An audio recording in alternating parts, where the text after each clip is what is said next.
तौर पर कोई नहीं दिखाता है और बसपा की खबरें, अंदर की खबरें मिलनी बहुत मुश्किल हो जाती है। इसीलिए आज हम बात करने वाले हैं बसपा के धाकड़ नेता सुजीत सम्राट जी से। सुजीत जी, बहुत बहुत स्वागत आपका देसी टीवी भारत पर।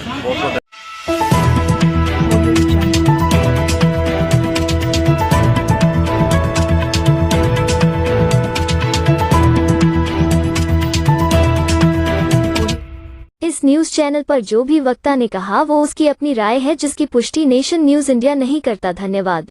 धन्यवाद आपका। बहन जी खामोश हैं, पता नहीं चल रहा है कि 2024 को लेकर रणनीति क्या होगी, गठबंधन होगा कि नहीं होगा, कैसे मोदी को हराया जाएगा, क्या है रणनीति इस बार? देखिए, बहन जी कभी खामोश नहीं रहती है। हमारी पार्टी हमेशा 24 घंटे 12 महीना और 5 साल लगातार काम करती है। लोग कहते हैं खामोश है, खामोश है। बहन कुमारी मायावती हमेशा देश के हर मुद्दे पर अपनी बात को रखती है, बाखूबी से अपनी बात को रखती है। और देश में जितने भी मुद्दे होते हैं, बहन कुमारी मायावती हर मुद्दे पर अपनी पैनी नज़र रखती है। पार्टी हमेशा से ये कहती है कार्यकर्ताओं से, पदाधिकारियों से कि आप लोगों को जागरूक करें, ऐसी सरकार की गलत नीतियों के प्रति लोगों को जागरूक करें कि जो आपके खिलाफ रणनीति बना रहे हैं। जो वादे करते हैं उनको तो लोग दिखाने का काम करते हैं, पत्रकार दिखाने का काम करते हैं, मेन स्ट्रीम मीडिया। और जो देश के संविधान को बचाना चाहते हैं, बच्चों के एजुकेशन को बचाना चाहते हैं, रोजगार को देना चाहते हैं, न्याय प्रणाली को अच्छा बनाना चाहते हैं, उनकी कोई खबर नहीं दिखाते हैं। जैन षड्यंत्र है। जैन चौधरी चले गए, पश्चिमी उत्तर प्रदेश अब पूरा खाली हो गया है। कहा जा रहा है एक बार फिर से बहन जी अब इंडिया गठबंधन में आएंगी, क्या लगता है? देखिए, ये डिसाइड तो बहन कुमारी मायावती जी करेंगी, कौन से गठबंधन में आना, कौन से गठबंधन में नहीं आना। पर बहन जी ने डिक्लेयर कर दिया है कि हम अपनी ताकत के साथ खुद लड़ना चाहते हैं। हमारी अपनी एक ताकत है, वोट बैंक हमारा है। माननीय काशीराम साहब ने कहा था कि वोट हमारा, राज तुम्हारा नहीं चलेगा, नहीं चलेगा। वोट हमारे पास में है। अगर उस वोट को हम समझाने में कामयाब हो गए कि अपने घर को मजबूत कीजिए। देश के अंदर 6 नेशनल लेवल की पार्टियाँ हैं। पहले नंबर की वोटिंग के आधार पर बीजेपी है, दूसरे नंबर की कांग्रेस है वोटिंग के आधार पर, और तीसरे नंबर की नेशनल लेवल की पार्टी अगर आपके पास है तो बहुजन समाज पार्टी है, जिसकी एकमात्र नेता बहन कुमारी मायावती है, जो देश में न्याय प्रिय नेता है, जनप्रिय नेता है। और कहा जाता है ये सब थी, अब नहीं। वोट परसेंटेज लगातार घट रहा है, देख ही रहे हैं आप। देखिए, आप 14 से लेके अब तक। आप तो मीडिया के व्यक्ति हैं।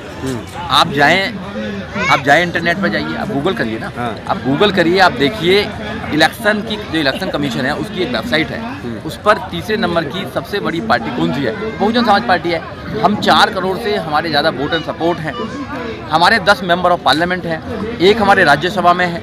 फिर भी हमारी जो पार्टी है कमज़ोर पार्टी है, जो एक स्टेट में सिमटी हुई पार्टियाँ हैं। अगर अखिलेश की बात ली जाए तो एक स्टेट में चुनाव लड़ते हैं, ठीक है। अगर आप लालू जी की बात करें तो एक स्टेट में चुनाव लड़ते हैं, ठीक है। अगर आप ममता जी की बात करें तो एक स्टेट में चुनाव लड़ती हैं। अगर आप हरियाणा में चले जाएं तो वहाँ के जो परिवार है वो एक स्टेट में लड़ते हैं। अगर आप केजरीवाल की बात करें तो 2 स्टेट में लड़ते हैं मात्र।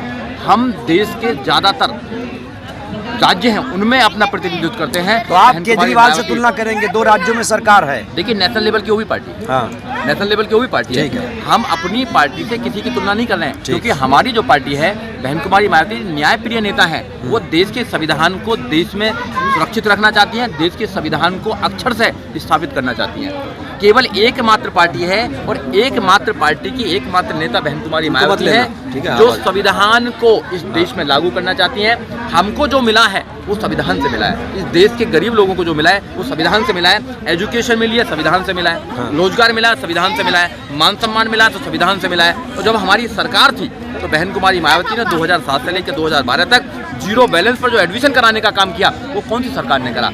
जो प्राइवेट में भी रिजर्वेशन देने का काम किया वो किस सरकार ने किया? तो अभी 14, 19, 22, 24 अब आ गया। परफॉर्मेंस तो गिर रहा है ना। ठीक है, बहन जी ने किया, उपलब्धियां हैं उनकी, लेकिन अब आगे कैसे? मान्यवर जी का सपना कैसे पूरा होगा? कैसे दिल्ली का रास्ता तय करेंगे? देखिए, लोग जो हैं, जो दूसरी पार्टियां हैं, वो लालच देकर, भ्रमित कर वोटों को खरीदने का काम करती है और ईवीएम के माध्यम से चुराने का काम भी करती है। बहन जी ने उस पर क्वेश्चन मार्क भी लगाया है। तो अभी जो लोग हैं वो समझ चुके हैं। पहले कांग्रेस को देखा, फिर बीजेपी को देखा। तो बीजेपी के नेता हैं आदरणीय नरेंद्र मोदी जी। उन्होंने 2014 में कहा कि मैं 2 करोड़ रोजगार दूंगा। अब 11 साल सरकार को हो गए, कितने रोजगार दिए?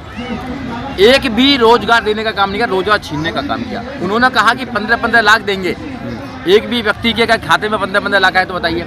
उन्होंने कहा कि 100 स्मार्ट सिटी बनाएंगे, एक भी स्मार्ट सिटी का नाम बताइए। उन्होंने कहा बुलेट ट्रेन चलाएंगे, कोई बुलेट ट्रेन का नाम बताइए। झूठे वादे करके ये राम मंदिर कहा, राम मंदिर दे दिया। देखिए, राम मंदिर उन्होंने नहीं दिया। राम मंदिर सुप्रीम कोर्ट ने आदेश दिया है, सुप्रीम कोर्ट के माध्यम से राम मंदिर बना है और सुप्रीम कोर्ट संविधान के माध्यम से बना है। तो जब भी राम जी को भी सुप्रीम कोर्ट के पक्ष में आना पड़ा, सुप्रीम कोर्ट के पास आना पड़ा न्याय लेने के लिए, तो मैं जब भी तो कहता हूँ, हमारी पार्टी जब भी कहती है कि देश में संविधान सुप्रीम है और कोई सुप्रीम नहीं है। ये देश संविधान से चलेगा, ना कि किसी और चीज से चलेगा। मगर इस देश के लोग संविधान से देश को नहीं चलाना चाहते हैं, मनुस्मृति से देश को चलाना चाहते हैं। ये कभी हो नहीं सकता। मैं अपने लोगों को आपके चैनल के माध्यम से कहना चाहता हूँ, अगर देश को बचाना है, संविधान को बचाना है, मान सम्मान को बचाना है, तो अपने घर को मजबूत करना पड़ेगा, बहुजन समाज पार्टी को मजबूत करना पड़ेगा, क्योंकि वोट हमारे पास में है। आप अपनी वोट को बेचे नहीं। वोट बेटी से भी ज़्यादा सुरक्षित रखनी चाहिए। वोट और बेटी किसी लायक इंसान को देनी चाहिए, नालायक इंसान को नहीं देनी चाहिए। हम बेटी का जब शौहर देखने जाते हैं, बेटी का पति देखने जाते हैं, तो हजारों तरह सोचते हैं। मगर जब हम वोट देने जाते हैं, अपना राजा बनाना चाहते हैं, अपने बच्चों की एजुकेशन का मालिक बनाना चाहते हैं, अपने एजुकेशन को आगे बढ़ाना चाहते हैं, कभी लोग सोचते नहीं है, हम धर्म का नाम कर देते हैं। आपकी बात सही है, लेकिन आपको नहीं लगता पिछले कई वर्षों से, कई महीनों से ऐसा देखा जा रहा है कि जो बहुजन समाज है वो बटा बटा सा नजर आ रहा है। कई पार्टी बना ली, कई नेता चुन लिया, इसलिए बिखराव ज्यादा हो गया इस समाज में। देखिए, बहुजन समाज जो है वो बटा नहीं है, वो बांट रहे हैं उसको। ठीक है।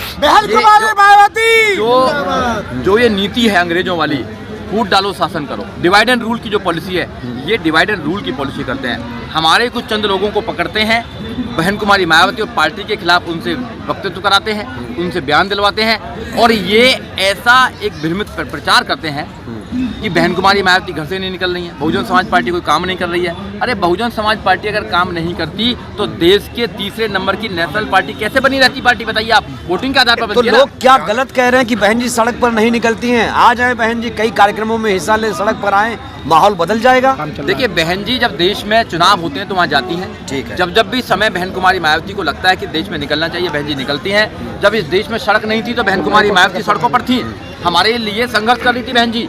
जब इस देश में सड़क नहीं हुआ करती थी, बहन कुमारी मायावती ने शासन, प्रशासन, अनुशासन करके इस देश को बताने का काम किया। सुरजीत जी, मैं कुशल नेता बहन कुमारी मायावती हैं। ये गलत बात है कि बहन जी निकलती नहीं है। बहन कुमारी मायावती हमेशा अपने मुद्दों पर, समाज के मुद्दों पर, देश के मुद्दों पर, संविधान के मुद्दों पर हमेशा अपनी बात को रखने का काम करती हैं, पार्टी रखने का काम करती है। सुरजीत जी, जिस तरीके से चुनाव कुछ ही महीने में होने वाले हैं, उससे पहले अवार्ड दिए जा रहे हैं और भारत रत्न दिए जा रहे हैं समाज को तितर-बितर करने के लिए।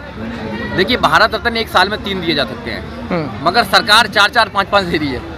सरकार ये वोटिंग की राजनीति है। जब मंदिर बनाने की राजनीति है, वो वोटिंग की राजनीति है, लोग समझ नहीं पा रहे हैं। बीजेपी ने अपने प्रचार करने का काम किया, आज भी अंधा बांटे रेवड़ी अपने अपनों को दे, ये रिश्वत है एक प्रकार से।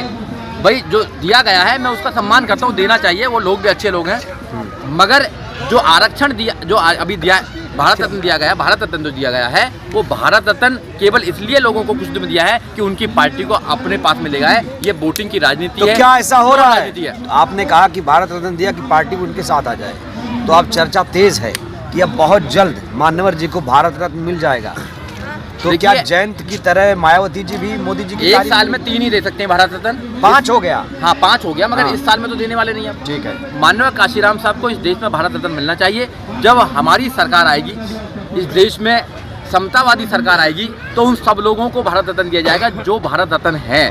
केवल बंदरमाट नहीं किया जाएगा, अपने अपनों को नहीं दिया जाएगा। आज क्या हो रहा है कि आज जितने भी व्यापारी हैं सारे देश को लूट कर बाहर चले गए, पर मोदी जी उनको लेकर नहीं आए। ये कहते हैं कि राम को लेकर आए, कहते हैं ना राम को लेकर आए। अरे उनको ले आओ जो आपका पैसा लेकर भाग गए, क्यों नहीं लेके आए? तो राम को नहीं लाए लोग? नहीं, राम तो पहले से ही है देश के अंदर, राम तो पहले से देश के अंदर है, सबके राम है, इनके राम कैसे हो गए? ये राजनीतिक है। इसलिए धर्म का ये राजनीतिकरण जो करते हैं, देश की जनता देख रही है, इनको सबक सिखाएगी 2024 में। ये राम का जो व्यापार कर रहे हैं, धर्म का जो व्यापार कर रहे हैं, नफरत जो फैलाने का काम कर रहे हैं, हिंदू मुसलमान जो कर रहे हैं, ये गलत कर रहे हैं। ये देश के संविधान के साथ धोखा कर रहे हैं, और जो भी देश के संविधान के साथ धोखा करेगा, देश की जनता उसे माफ नहीं करेगी। 2024 में इनका जाना निश्चित है, और बहन कुमारी मायावती ने कमर कस ली है कि 2024 में हम अकेले लड़ेंगे, और कुछ जो पार्टियां हैं बहन कुमारी मायावती डिसाइड करेगी, उसके अकॉर्डिंग हम 2024 का चुनाव लड़ेंगे। लोगों के जहन में यही सवाल है कि बहन जी कैसे बनेंगी प्रधानमंत्री, कोई है रोड मैप? देखिए, इस देश में जब माननीय काशीराम साहब बहुजन समाज पार्टी को लेकर चल रहे थे तो लोग कहते थे कि माननीय काशीराम साहब जो सपना दिखा रहे हैं वो साकार नहीं हो सकता, मगर माननीय काशीराम साहब ने 3 जून 1995 में बहन कुमारी मायावती को उत्तर प्रदेश का मुख्यमंत्री बनाया तो लोगों ने नारा दिया कि काशीराम तेरी नेक कमाई तूने सोती कौम जगाई, और दूसरा नारा दिया कि काशीराम तेरी सोच पर पहरा देंगे ठोकर। जो पहरेदार थे वो कमजोर हो गए हैं। मैं आपके चैनल के माध्यम से कहना चाहता हूं कि पहरेदारों को ईमानदार होना चाहिए, पहरेदारों को खड़ा हो जाना चाहिए। अगर समाज के लोग पहरेदार जो हैं अगर समाज में खड़े हो जाएंगे, लोगों को समझाने का काम करेंगे कि कुछ भी हो जाए वोट अपनी पार्टी को देना है, अपनी पार्टी को मजबूत बनाना है, तो बहन कुमारी मायावती देश की प्रधानमंत्री बन जाएंगी। क्योंकि 95 में हम केवल 67 सीट थी, बैलेंस ऑफ पावर थे, बहन जी मुख्यमंत्री बनी। 97 में 60 सीट थी, फिर भी हम मुख्यमंत्री बने, और 2002 में भी हमारी पूर्ण बहुमत की सरकार नहीं थी, फिर भी हम मुख्यमंत्री बने। 2007 में जाकर पूर्ण बहुमत की सरकार बने, तो हम बैलेंस पावर भी अगर बन जाएंगे देश के अंदर, तो बहन कुमारी मायावती देश की सबसे अच्छी, बढ़िया और ताकतवर प्रधानमंत्री बनेंगी। ऐसी नहीं बनेंगी कि एक धर्म को प्रमोट करने वाली।